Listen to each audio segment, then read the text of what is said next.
This unique vehicle is called the PAL V1, or the Personal Air and Land Vehicle, and it marks the start of a new era. On the ground, the vehicle drives like a sports car. Within minutes, its rotor is unfolded and its tail is extended. Then it is ready to take off thanks to the advanced gyrocopter technology. With these successful test results, it's proven that it is not only possible to build a flying car, but also that it can be done within existing international rules for both flying and driving. Having passed this important milestone, the company is now inviting investors to join them in creating the future. The next step will be the design of the first commercial production model of the PAL V, and first deliveries are expected in 2014. For 100 years, people have been dreaming of a flying car, and many attempts have been made to realize this dream, but now it has truly become a reality.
Personal flight is an extraordinary thing.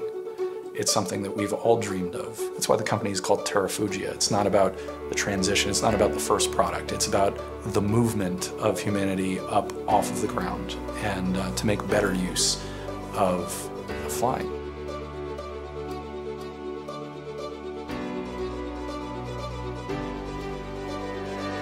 I met the other co-founders at MIT. Carl had designed a new, pretty novel liquid-fueled rocket engine, so we worked together to build that. Sam was very good friends with Carl. He introduced me to Carl through the MIT rocket team, which was a lot of fun. It was another student group that Carl had actually founded. I asked Carl one day, what are we going to do after we graduate? And he said, let's build flying cars. He thought about it for a minute or two and said, yeah, I guess we can do that. That was probably the point in time that was the beginning of Terrafugia. We rented out this old mechanics garage, and we walked in and there's nothing. There's 4 walls, a floor. And so what we did to get us over that was we taped an outline of the plane on the ground. And there's a classic picture of us all pointing at the plane on the ground and said, we're going to build an airplane here. They had an idea, and I was looking for people that had ideas, met up with them, and started helping them refine their business plan. That was my initial role. We brought kind of design and the desire to build a flying car, and Alex brought the business side of it. We had the training and the skills, and we're willing to put in the hard work. Really what you want in a founding team is a bunch of people with very complementary skill sets, and that's what we've got. The co-founders of Terrafugia are really some of the most amazing people that I met during my entire time at MIT. I don't invest in a company, I invest in people I know. Same thing with organizations I'm a part of. The fact that people would come up to us and say, so this is impossible, right? Didn't faze any of us. And I think you have to have not just one person who feels that way, but a group of people who feel that way. And with that combination, why wouldn't it happen? We do plan to be the forefront of the flying car industry. We want to be the first one to break on that market, and then we want to lead it. And I see no reason why we can't do that. Everybody that shows up at work here today is part of that now. This is something we're going to make happen. The technical challenges aren't a bad thing. As an engineer, that's what we do. We solve problems. And those all culminate, in finally building an aircraft, or in our case, a flying car that flies and drives. The reason that I wanted to found Terrafugia is because I want to help people fly. What could be better than walking into your driveway, getting your flying car, flying to work? No traffic, no speed limits. We want to make a mark on this world, and this is a way that we can do it. We have the technology at our fingertips to change the way we all get around.